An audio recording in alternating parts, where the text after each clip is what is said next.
Chapter 27. Things did settle down, after a fashion, as Atticus said they would.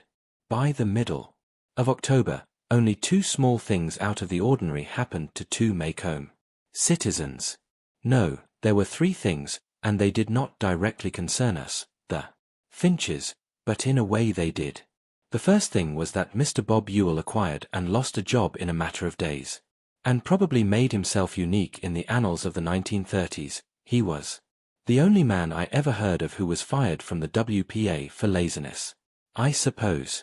His brief burst of fame brought on a briefer burst of industry, but his job lasted only as long as his notoriety. Mr. Ewell found himself as forgotten as Tom Robinson. Thereafter, he resumed his regular weekly appearances at the welfare office for his cheque, and received it with no grace amid obscure mutterings that the bastards who thought they ran this town wouldn't permit an honest man to make a living. Ruth Jones, the welfare lady, said Mr. Ewell openly accused Atticus of getting his job. She was upset enough to walk down to Atticus's office and tell him about it. Atticus told Miss Ruth not to fret, that if Bob Ewell wanted to discuss Atticus's getting his job, he knew the way to the office. The second thing happened to Judge Taylor. Judge Taylor was not a Sunday night churchgoer, Mrs. Taylor was. Judge Taylor savored his Sunday night hour alone in his big house, and church time found him holed up in his study reading the writings of Bob Taylor, no kin, but the judge would have been proud to claim it. One Sunday night, lost in fruity metaphors and florid diction, Judge Taylor's attention was wrenched from the page by an irritating scratching noise. "Hush," he said to Ann Taylor, his fat nondescript dog. Then he realized he was speaking to an empty room. The scratching noise was coming from the rear of the house. Judge Taylor clumped to the back porch to let Ann out and found the screen door swinging open. A shadow on the corner of the house caught his eye, and that was all he saw of his visitor. Mrs. Taylor came home from church to find her husband in his chair, lost in the writings of Bob Taylor, with a shotgun across his lap. The third thing happened to Helen Robinson, Tom's widow. If Mr. Ewell was as forgotten as Tom Robinson was as forgotten as Boo Radley. But Tom was not forgotten by his employer, Mr. Link Dees. Mr. Link Dees made a job for Helen. He didn't really need her, but he said he felt right bad about the way things turned out. I never knew who took care of her children while Helen was away. Calpurnia said it was hard on Helen, because she had to walk nearly a mile out of her way to avoid the Ewells, who, according to Helen, chunked at her the first time she tried to use the public road. Mr. Link Dees eventually received the impression that Helen was coming to work each morning from the wrong direction, and dragged the reason out of her. "Just let it be, Mr. Link. Please, Sue," Helen begged. "The hell I will," said Mr. Link. He told her to come by his store that afternoon before she left. She did, and Mr. Link closed his store, put his hat firmly on his head, and walked Helen home. He walked her the short way, by the Ewells. On his way back, Mr. Link stopped at the Crazy Gate. "Ewell," he called. "I say, Ewell." The windows, normally packed with children, were empty. "I know every last one of you's in there laying on the floor. Now hear me, Bob Ewell, if I hear one more peep out of my girl Helen about not being able to walk this road, I'll have you in jail before sundown." Mr. Link spat in the dust and walked home. Helen went to work next morning and used the public road. Nobody chunked at her, but when she was a few yards beyond the Ewell house, she looked around and saw Mr. Ewell walking behind her. She turned and walked on, and Mr. Ewell kept the same distance behind her until she reached Mr. Link Dees's house. All the way to the house, Helen said, she heard a soft voice behind her, crooning foul words. Thoroughly frightened, she telephoned Mr. Link at his store, which was not too far from his house. As Mr. Link came out of his store, he saw Mr. Ewell leaning on the fence.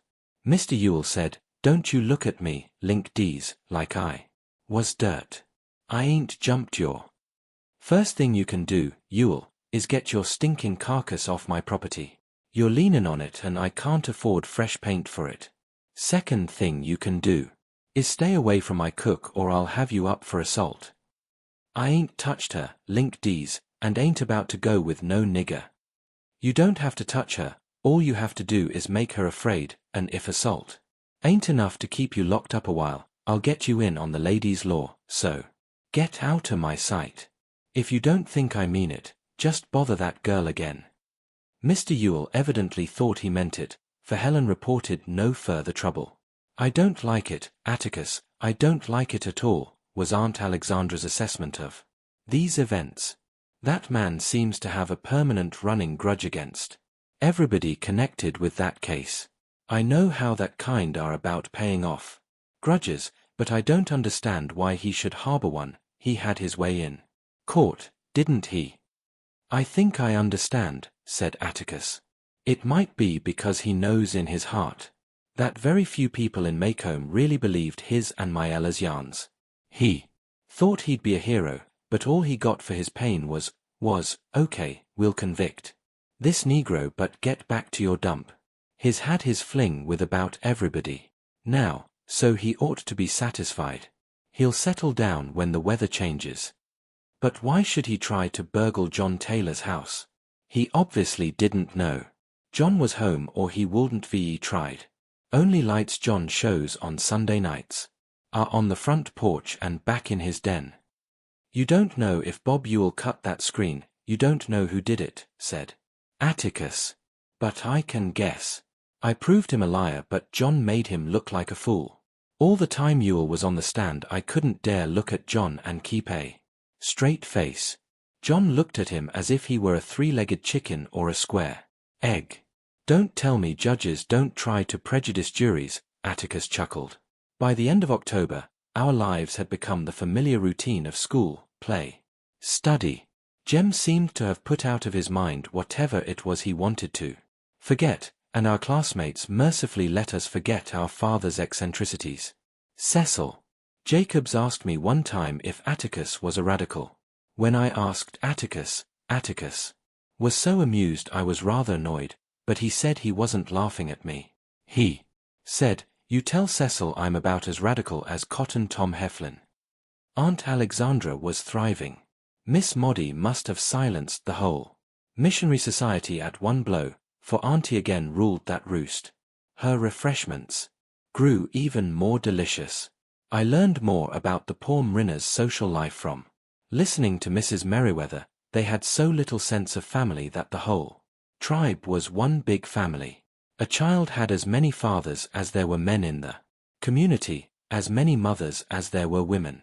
J. Grimes Everett was doing his utmost to change this state of affairs, and desperately needed our prayers. Maycomb was itself again, precisely the same as last year and the year before. That, with only two minor changes. Firstly, people had removed from their store windows and automobiles the stickers that said NRA, we do our part. I asked Atticus why, and he said it was because the National Recovery Act was dead. I asked who killed it, he said 9 old men. The second change in Maycomb since last year was not one of national significance. Until then, Halloween in Maycomb was a completely unorganized affair. Each child did what he wanted to do, with assistance from other children if there was anything to be moved, such as placing a light buggy on top of the livery stable. But parents thought things went too far last year, when the peace of Miss Tootie and Miss Fruity was shattered. Mrs. Tootie and Fruity Barber were maiden ladies, sisters, who lived together in the only Maycomb residence boasting a cellar. The Barber ladies were rumored to be Republicans, having migrated from Clanton, Alabama, in 1911. Their ways were strange to us, and why they wanted a cellar nobody knew, but they wanted one and they dug one, and they spent the rest of their lives chasing generations of children out of it. Mrs. Tootie and Fruity, their names were Sarah and Frances, aside from their Yankee ways, were both deaf. Miss Tootie denied it and lived in a world of silence. But Miss Fruity, not about to miss anything, employed an ear trumpet so enormous that Jem declared it was a loudspeaker from one of those dog Victrolas. With these facts in mind and Halloween at hand, some wicked children had waited until the Mrs. Barber were thoroughly asleep, slipped into their living room, nobody but the Radleys locked up at night, stealthily made away with every stick of furniture therein, and hid it in the cellar. I deny having taken part in such a thing. I heard 'em, was the cry that awoke the Mrs. Barber's neighbors at dawn. Next morning, heard 'em drive a truck up to the door, stomped around like horses. They're in New Orleans by now. Miss Tootie was sure those traveling fur sellers who came through town 2 days ago had purloined their furniture. DRK they were, she said. Syrians. Mr. Heck Tate was summoned. He surveyed the area and said he thought it was a local job. Miss Fruity said she'd know a Maycomb voice anywhere, and there were no Maycomb voices in that parlor last night, rolling their RS all over her premises. They were nothing less than the bloodhounds must be used to locate their furniture, Miss Tootie insisted, so Mr. Tate was obliged to go 10 miles out the road, round up the county hounds, and put them on the trail. Mr. Tate started them off at the Mrs. Barber's front steps, but all they did was run around to the back of the house and howl at the cellar door. When Mr. Tate set them in motion 3 times, he finally guessed the truth. By noontime that day, there was not a barefooted child to be seen in Maycomb, and nobody took off his shoes until the hounds were returned. So the Maycomb ladies said things would be different this year. The high school auditorium would be open, there would be a pageant for the grown-ups, apple bobbing, taffy pulling, pinning the tail on the donkey for the children. There would also be a prize of 25 cents for the best Halloween costume, created by the wearer. Jem and I both groaned. Not that we'd ever done anything, it was the principle of the thing. Jem considered himself too old for Halloween anyway. He said he wouldn't be caught anywhere near the high school at something like that. Oh, well, I thought Atticus would take me. I soon learned, however, that my services would be required on stage that evening. Mrs. Grace Merriweather had composed an original pageant entitled Maycomb County, ad astra per aspera, and I was to be a ham. She thought it would be adorable if some of the children were costumed to represent the county's agricultural products. Cecil Jacobs would be dressed up to look like a cow, Agnes Boone would make a lovely butterbean, another child would be a peanut, and on down the line until Mrs. Merriweather's imagination and the supply of children were exhausted. Our only duties, as far as I could gather from our 2 rehearsals, were to enter from stage left as Mrs. Merriweather. Not only the author, but the narrator identified us. When she called out, "Pork," that was my cue. Then the assembled company would sing, "Maycomb County, we will I be true to thee," as the grand finale, and Mrs. Merriweather would mount the stage with the state flag. My costume was not much of a problem. Mrs. Crenshaw, the local seamstress, had as much imagination as Mrs. Merriweather. Mrs. Crenshaw took some chicken wire and bent it into the shape of a cured ham. This she covered with brown cloth, and painted it to resemble the original. I could duck under and someone would pull the contraption down over my head. It came almost to my knees. Mrs. Crenshaw thoughtfully left 2 peepholes for me. She did a fine job. Jem said I looked exactly like a ham with legs. There were several discomforts.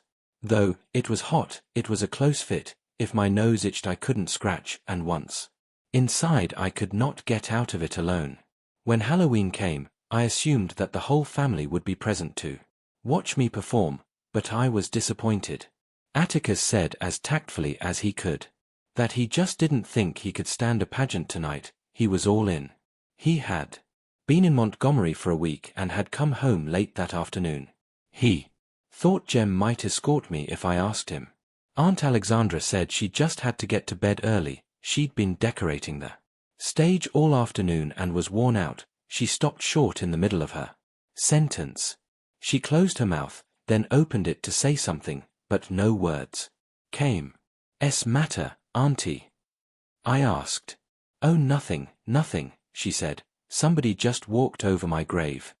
She put away from her whatever it was that gave her a pinprick of apprehension, and suggested that I give the family a preview in the living room. So Jem squeezed me into my costume, stood at the living room door, called out "Poork," exactly as Mrs. Merriweather would have done, and I marched in. Atticus and Aunt Alexandra were delighted. I repeated my part for Calpurnia in the kitchen and she said I was wonderful. I wanted to go across the street to show Miss Moddy, but Jem said she'd probably be at the pageant anyway. After that, it didn't matter whether they went or not. Jem said he would take me. Thus began our longest journey together.